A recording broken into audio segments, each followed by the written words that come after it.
ओम शांति। आज दिनांक 9 मार्च 2023 बाबा ने महावाक्य में हम बच्चों को जो शिक्षाएं दी उनका मनन करेंगे। बाबा बोले, मीठे बच्चे, तुम्हें बाप के ऑक्यूपेशन और गुणों सहित उसे याद करना है। याद से ही तुम विकर्माजीत बनेंगे, विकारों की मेल भस्म होगी। बाबा समझाते, मीठे बच्चे, तुम्हें बाप के ऑक्यूपेशन और गुणों सहित उसे याद करना है। याद से ही तुम विकर्माजीत बनेंगे, विकारों की मेल भस्म होगी। अर्थात बाबा हम बच्चों को संपूर्ण संपन्न बनाने के लिए, आप समान बनाने के लिए एक ही विशेष अटेंशन खिंचवाते, मुझ बाप को याद करो, और याद करने की युक्ति बताते कि मेरे ऑक्यूपेशन और मेरे गुणों सहित मुझे याद करो कि मैं तुम्हारा पिता निराकार परमात्मा हूं, तुम मेरे बच्चे आत्मा हो। मैं तुम बच्चों को इस पतित कलयुगी दुनिया से, दुख की दुनिया से मुक्त कराकर सुख की दुनिया, सतयुग सतो प्रधान दुनिया में ले जाने के लिए आता हूं। मैं सर्व गुणों से संपन्न रहता हूं, सदा मुझ में हर गुण विद्यमान होते हैं। मैं गुणों का सागर हूं, सुख का सागर, शांति का सागर, आनंद का सागर, प्रेम का सागर, पवित्रता का सागर। मुझे सागर की महिमा से तुम लोग पुकारते हो। तो तुम बच्चे अभी मेरे को अच्छी तरह जान गए हो, क्योंकि मैं खुद अपना परिचय देता हूं और अपना कर्म बताता हूं कि ड्रामा में संगम युग पर मैं आता हूं ब्रह्मा तन का आधार लेकर। तुम बच्चों को एडॉप्ट करता हूं, अर्थात अपनी संतान बनाता हूं। तो मैं आता हूं स्वर्ग की रचना करने के लिए, तो जरूर स्वर्ग का वर्षा दूंगा, जिसके लिए तुम बच्चों को मुझ बाप को याद करना है। याद से ही तुम विकर्मा जीत बनोगे, और जो भी 63 जन्मों से विकर्म हुए हैं उन विकर्मों के बोझे को भस्म करोगे। 5 विकारों से मुक्त हो सकोगे और मेरे साथ अपने घर जाने लायक बन सकोगे। इसीलिए बाबा कहते, अभी तुम बच्चों की बुद्धि में है कि बाप स्टार मिसल है, आत्मा का वही रूप है बिंदी मिसल, दूसरा कोई चीज हो नहीं सकती। परमात्मा भी वही बिंदु रूप है। अब लक्ष्मी नारायण की इतनी महिमा है, उनमें क्या ब्यूटी है। आत्मा और शरीर दोनों सतो प्रधान पवित्र हैं, हर्षित मुख हैं, गोरे हैं। आत्मा तो बहुत सूक्ष्म चीज है ना। समझाया जाता है आत्मा मेली हो जाती है तो लाइट कम होती है। यह लाइट कम और जास्ती की बहुत महीन बात है। हम दीपक की का मिसाल देते हैं, परंतु आत्मा उससे भी छोटा स्टार है। साक्षात्कार होता है, देखा और गया है।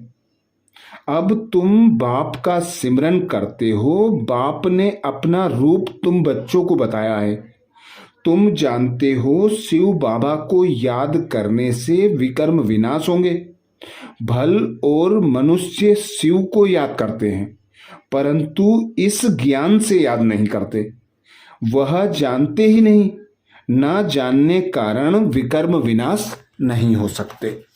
वे लोग यह जानते ही नहीं कि योग लगाने से विकर्माजीत बनेंगे। बाबा कहते, तुमको बाप समझाते हैं, योग से तुम विकर्माजीत बनेंगे, 5 विकारों की मेल भस्म होगी।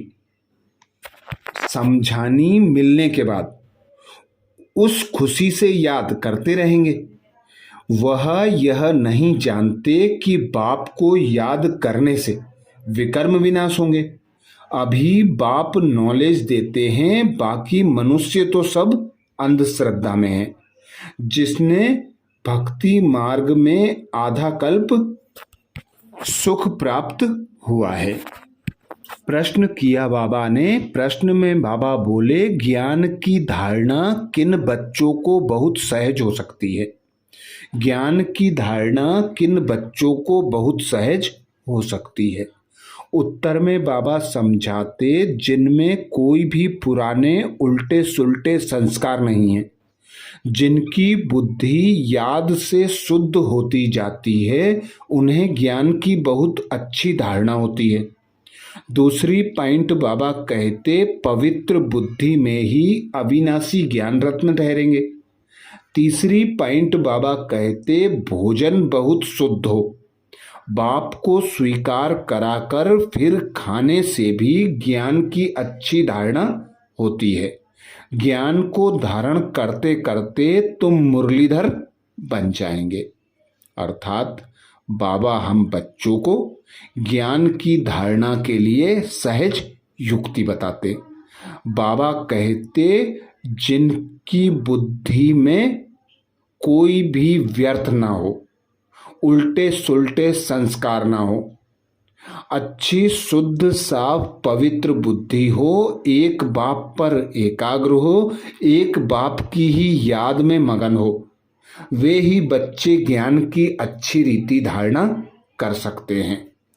पवित्र बुद्धि में ही बाबा कहते ज्ञान रत्न ठहरते हैं, क्योंकि पवित्रता का सागर पिता निराकार परमात्मा ऐसा ज्ञान देते जिससे हम आत्माएं पवित्र बनकर पवित्र दुनिया की मालिक बनती। इसीलिए बाबा कहते भोजन भी बहुत शुद्ध होना चाहिए। जैसा अन्न वैसा मन गाया हुआ है, तो बाबा की याद में रहकर खाना बनाना है, बाबा की याद में रहकर खाना है और सबको याद दिलाना है कि बाबा को याद करो, बाबा की याद में रहकर भोजन करो, तो ज्ञान की धारणा अच्छी होगी, मुरलीधर बन जाएंगे। गीत सुनाया बाबा ने, तुम्हारे बुलाने को जी चाहता है। आगे बाबा कहते, बाबा तो है संपूर्ण पवित्र, हम हैं जैसे भेलनियां। हम याद करते हैं तो क्या बाबा हमारे साथ पेट खा सकता है? हम अपने को संपूर्ण पवित्र तो कह नहीं सकते, तो हम भेलनियों के साथ वह खाएंगे?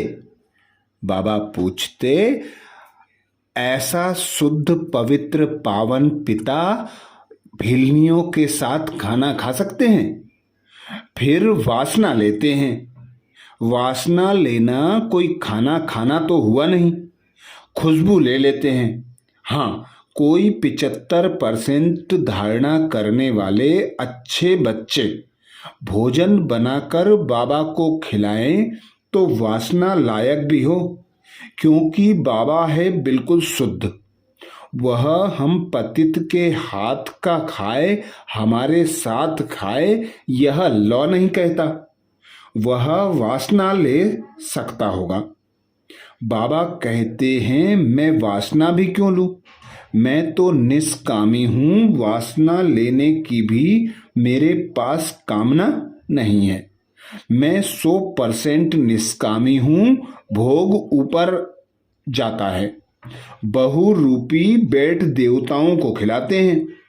देवताएं चाहते हैं हम ब्रह्मा भोजन खाएं, तो बाबा मम्मा और फिर ऊपर से देवताओं की आत्मा आती है, वह बैठ खाती है। फिर भी रुचि से तब खाएंगी जब पकाने वाले योगी हों। देवताएं भी ब्रह्मा भोजन की महिमा करते हैं। बाप तो कहते हैं, मैं आया हूं तुम्हारी सर्विस करने। हम तो तुम्हारा पूरा निष्कामी सर्वेंट हूं। तुम भल 36 प्रकार के तो क्या 108 प्रकार से भोग लगाओ। भक्तों ने ही भोग लगाया और भक्तों ने ही बांट कर खाया। भगवान तो निष्कामी है, तो भी ऑफर करना चाहिए। आगे बाबा समझाते, मैं वानप्रस्थ अवस्था में आता हूँ। शास्त्र आदि पढ़े हैं तब तो समझा सकते हैं। अब तुम बच्चे जानते हो कैसे बाबा आता है और आकर मनुष्य से देवता बनाते हैं, अर्थात पुरानी दुनिया को नया बनाते हैं। तुमको अभी नया बना रहे हैं। इस पुराने तन में राजयोग सीख, फिर सतयुग में नया शरीर जाकर लेंगे, फिर देवी देवता कहलाएंगे, वहां माया होती नहीं। यह तुम समझा सकते हो कि हम ब्रह्मा कुमार कुमारियां हैं। ब्रह्मा को प्रजापिता कहा जाता है। वह तो सब मानेंगे कि भगवान ने आदम बीवी ब्रह्मा सरस्वती द्वारा रचना रची। गीता में कहते हैं, मैं राजाओं का राजा बनाता हूँ।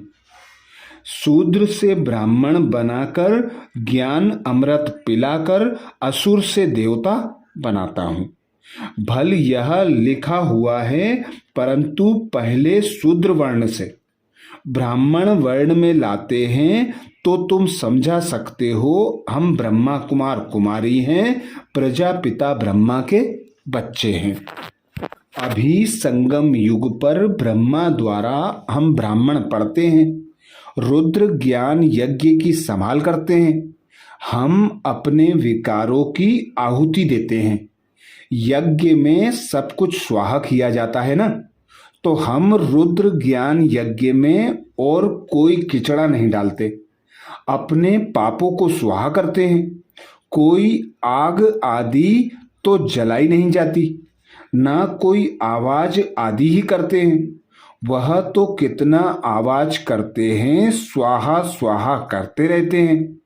यह है गुप्त बातें, चुप रहने वाली। योग अग्नि से पाप भस्म हो जाते हैं। इस रुद्र ज्ञान यज्ञ में योग अग्नि में हम 5 विकार स्वाहा कर पाप से मुक्त होकर पवित्र दुनिया में जाने लायक पवित्र पावन बनते हैं। वरदान दिया बाबा ने। वरदान में बाबा कहते, न्यारे और प्यारेपन की विशेषता द्वारा बाप के प्रिय बनने वाले निरंतर योगी भाव। न्यारे और प्यारेपन की विशेषता द्वारा बाप के प्रिय बनने वाले निरंतर योगी भाव। निरंतर योगी अर्थात श्वासों श्वास बाबा की याद में रहना। हर पल, हर संकल्प में, हर श्वास में, हर समय बाबा को साथी सहयोगी बनाकर कर्म करना। सदा बाबा के लव में लवलीन रहना।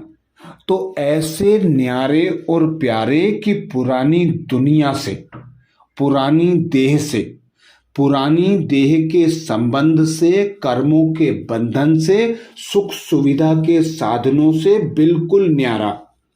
न्यारा अर्थात फरिश्ते समान, पवित्र कमल फूल समान। एक बाप की लगन में मगन रहने वाला, एक बाप पर मन बुद्धि एकाग्र करने वाला, वही निरंतर योगी कहलाता, जो सदा करावन हार पिता की स्मृति में रहकर हर कर्म करता है, खुद को निमित्त समझता है। सदा यह स्मृति रखता है कि यह जो मुझे मरजीवा ब्राह्मण जन्म मिला, बाबा के द्वारा मिला है, बाबा के कर्म करने के लिए मिला है, अर्थात यज्ञ की सेवा हेतु मिला है, विश्व कल्याण हेतु मिला है। तो इस ब्राह्मण जन्म में पुरानी कलयुगी दुनिया की कोई भी बात, कोई भी संस्कार याद ना आए, अपनी देह भी याद ना आए। ऐसे बच्चे ही निरंतर योगी बन सकते हैं। बाबा कहते, मैं बाप का कितना प्यारा हूं, इसका हिसाब न्यारेपन से लगा सकते हो। अगर थोड़ा न्यारे हैं, बाकी कहीं फंस जाते हैं, तो प्यारे भी इतने होंगे। जो सदा बाप के प्यारे हैं उनकी निशानी है स्वतः याद। प्यारी चीज स्वतः और निरंतर याद रहती है, तो यह कल्प कल्प की प्रिय चीज है। ऐसी प्रिय वस्तु भूल कैसे सकते? भूलते तब हो जब बाप से भी अधिक कोई व्यक्ति या वस्तु को प्रिय समझने लगते हो। अगर सदा बाप को प्रिय समझो तो निरंतर योगी बन जाएंगे। बाबा ने हम बच्चों को पहले ही समझा दिया कि बाबा को याद करो उसके ऑक्यूपेशन और उसके गुणों के अनुसार, तो विकर्म भी विनाश होंगे, विकर्मा जीत भी बन जाएंगे और संपूर्ण संपन्न भी बन जाएंगे। स्लोगन में बाबा कहते, जो अपने नाम मान और शान का त्याग कर बेहद सेवा में रहते हैं वही परोपकारी हैं। जो अपने नाम मान और शान का त्याग कर बेहद सेवा में रहते हैं वही परोपकारी हैं।